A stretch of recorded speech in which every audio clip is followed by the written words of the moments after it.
Ma'asyiral muslimin wal muslimat rahimakumullah. Setelah kita selesai membahas tafsir ayat 127, 128 dan 129 yang berkaitan dengan renovasi Ka'bah oleh Ibrahim dan Ismail alaihissalam dan 5 buah atau 5 macam doa mereka berdua. Selanjutnya untuk melengkapi pembahasan tersebut, di sini ada buhus, beberapa pembahasan. Yang pertama adalah hadafu bi'atsatil anbiya'i, tujuan diutusnya para nabi. Dikatakan di sini fil ayati a'lahu ba'da an yatluba Ibrahim wa Ismailu minallahi zuhura nabiyil islami yadhkurani salasata ahdafin libi'atsatin. Artinya pada ayat-ayat yang telah kita bacakan di atas tadi itu, setelah Nabi Ibrahim dan Ismail alaihissalam memohon kepada Allah agar Allah menampakkan dan mengirimkan seorang utusan, seorang rasul untuk anak cucu keturunannya, untuk umatnya, kemudian keduanya menyebutkan 3 tujuan diutusnya para nabi yang terkandung dalam doa mereka. Al-awwalu, yang pertama, tujuan pertama adalah tilawatu ayatillahi 'alan nasi. Tujuan diutusnya seorang rasul untuk membacakan ayat-ayat Allah kepada umat manusia. Apa yang dimaksud dengan yatlu ayatillah atau tilawatu ayatillah? Yatlu alaihim, membaca ayat-ayat Allah, apa maksudnya? Ay iqadul afkari wal arwahi fi dhillil ayatil ilahiyatil mubasyirati wal munzirati, yaitu membangunkan pikiran-pikiran umat manusia itu, membangunkan jiwa-jiwa mereka yang mati di bawah naungan, di bawah pancaran ayat-ayat ilahiyah yang memberikan kabar gembira dan kabar yang menakutkan. Yatlu, ungkapan atau kalimat yatlu min tala, dari kalimat atau dari kata tala. Ai ittaba'a syai'u bi syai'i, artinya sesuatu mengikuti sesuatu yang lain. Wa summiyat tilawatu kadzalika li'annaha qira'atu wifqi tatabbu'in wa nadhbin. Disebut tilawah, membaca, maka alasannya adalah karena hal itu tilawah merupakan qiraah, bacaan sesuai dengan tatabu, sesuai dengan penelitian dan keteraturan, bukan sekedar membaca biasa. Itu membaca dengan mengambil ibrah, mengambil pelajaran, dengan menekuni secara mendalam.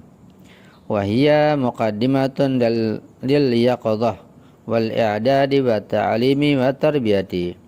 Dan membaca seperti itu sebagai muqaddimah, sebagai prolog, sebagai pembuka untuk bangkitnya jiwa, bangunnya diri, dan juga untuk persiapan dan pengajaran serta pendidikan.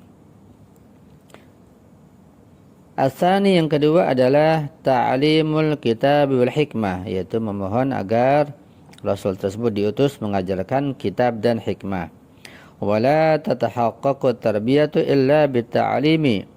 Sementara tarbiyah, yaitu pendidikan, tidak akan bisa terwujud, tidak bisa terrealisasi kecuali dengan ta'lim, dengan pengajaran. Wala'alla tafawuta bainal kitab wal hikmati fi anal kitab ya'ni al-kutub as-samawiyah. Mungkin bisa jadi perbedaan antara al-kitab dan al-hikmah, bahwa kitab itu adalah kitab samawi, yaitu Taurat, Zabur, Injil dan Quran. Itu yang dimaksudkan al-kitab. Ya. Wal hikmata ta'ni al-uluma wal asrara wal ilala wan nata'ija al-mawjudata fil ahkam. Sedangkan yang dimaksud hikmah adalah berbagai macam pengetahuan, rahasia-rahasia, ya, faedah-faedah, sebab-sebab, natijah-natijah, itu hasil-hasil yang ada di dalam berbagai macam hukum yang Allah turunkan. Wahiyallati yu'allimuhan nabi aidan, dan hal itu pun yang diajarkan pada Nabi kita Muhammad SAW. Ya, Nabi diajarkan oleh Allah juga, kemudian Nabi mengajarkan kepada yang lainnya, pada ahlu baitnya. Itu yang kedua. tujuan yang kedua, tujuan diutus Nabi yang kedua. As-salis, tujuan diutus Nabi yang ketiga adalah at-tazkiyatu wa huwal hadaful akhir, yaitu membersihkan, mensucikan ruh dan jiwa umat manusia, itu sebagai tujuan yang terakhir. At-tazkiyatu fil lughati al-inma'u wa hiya at-tathhir aidan. Tazkiyah secara bahasa adalah al-inma, menumbuhkan, dan dia juga mensucikan. Wa bidzalika yatalakhasul hadafun nihai min bi'atsatil anbiya'i fi daf'il insani ala masyarati takamulil ilmi wal amali.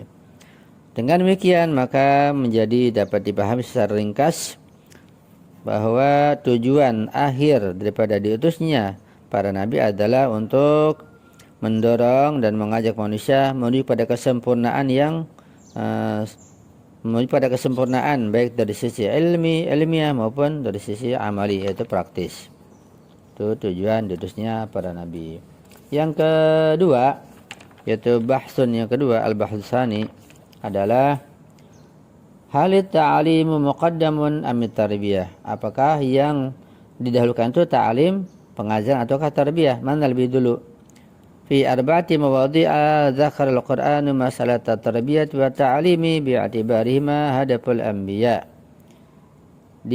Pada tempat di dalam Al-Quran menyebutkan bahwa masalah pendidikan, masalah tarbiyah itu dan masalah ta'lim juga, ya, Allah menjelaskannya karena hal itu merupakan tujuan para nabi. Wa fi salasati mawadhi'a minha qadimat tarbiyatu ala ta'lim. Tetapi pada 3 tempat dari 4 tempat tersebut tarbiyah itu pendidikan itu didahulukan daripada ta'lim, daripada pengajaran. Seperti di Al-Baqarah ayat 151, Al-Imran ayat 164 dan Al-Jumu'ah ayat 2. Ya, itu tarbiyah didahulukan atas ta'lim. Wa fi mawadhi'a wahidin taqaddamat ta'limu 'ala tarbiyah. Tapi di satu tempat, ya, ta'limnya itu pengajaran didahulukan daripada tarbiyah. Yaitu ayat yang kita bahas sekarang ini. Wa na'lamu anna tarbiyata la tatimmu illa bi ta'lim. Dan kita yakin, kita tahu bahwa tarbiyah itu tidak akan sempurna kecuali dengan adanya ta'lim, pengajaran.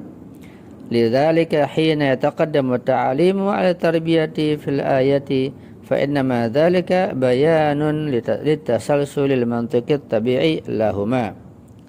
Ya, dan ketika kita melihat bahwa ta'lim, pengajaran itu didahulukan daripada tarbiyah seperti pada ayat ini, maka hal itu menunjukkan dan menjelaskan urutan mantiki, urutan yang logis, ya, secara alami bagi keduanya.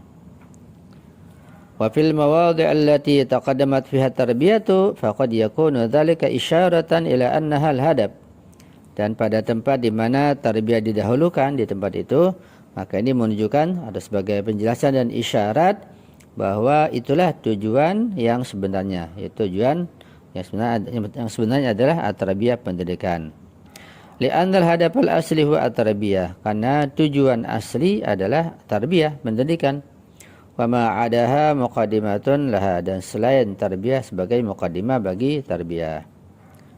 Itu yang kedua, bahwa sebenarnya tujuan terakhir daripada bi'tsat anbiya itu adalah tarbiyah, sedangkan ta'lim sebagai perantara menuju tarbiyah. Yang ketiga, an-nabi minan nas, nabi dari umat manusia, dari bangsa manusia. Ta'bir minhum fil ayati wa ba'ath fihim rasulan minhum yushiru ila anna al-qadat al-bashariyata yanbaghi an yakunu basharan bi nafsi sifat al-bashar al-ghariziyati.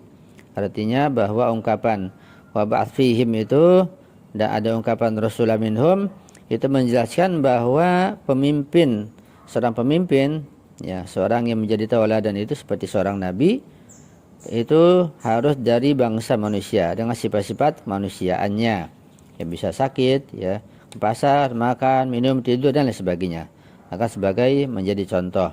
Kayyakunu al-qudwatal la'iqata fil jawanibil amaliyati, agar para nabi tersebut menjadi contoh, menjadi tauladan yang layak dalam semua sisi kehidupan, sisi amaliyah. Wa min at-tabi'i annahum law kanu min ghairil bashari mastata'u idraka hajatin nasi wal mushkilatil 'awisatil kaminati lahum fi hayatihim. Nah, sudah pasti kalau seorang pemimpin, seorang rasul, utusan Allah itu bukan dari manusia, Tapi jenis lain, misalnya malaikat, pasti manusia tidak akan mampu, tidak akan bisa untuk menggapai dan mencapai hajat-hajat mereka. Dan mereka pun, pemimpin tersebut tidak akan mampu menyampaikan hajat-hajat manusia. Tidak akan bisa menyelesaikan berbagai macam problema dan muskilah yang ruwet, yang tersembunyi di antara mereka dalam kehidupan umat manusia. Wala amkanahum ayyakunu qudwatan waswatan lahum, dan tidak mungkin menjadi uswah, menjadi tauladan bagi manusia ketika pemimpinnya, ketika rasulnya, nabinya bukan dari jenis manusia. Jadi secara singkat bahwa Allah mengutus utusannya, menyampaikan ajarannya, wahyunya harus berupa manusia pula, akan menjadi tauladan bagi seluruh umat manusia. Nah, itu saja penjelasan tafsir yang kita kaji pada malam ini. Sebagai lanjutan tafsir 127, 128, 129 surat Al-Baqarah. Insyaallah pada kajian mendatang kita akan masuk pada ayat 130, 131 dan 132 insyaallah. Jika ada kekurangan, ada kesalahan dan khilafan serta kejanggalan, mohon dimaafkan dan mohon dikoreksi selalu, dan mohon doa antum semuanya selalu. Saya akhiri, hadanallahu wa iyyakum ajma'in wa ala fahmikum. Assalamualaikum warahmatullahi wabarakatuh.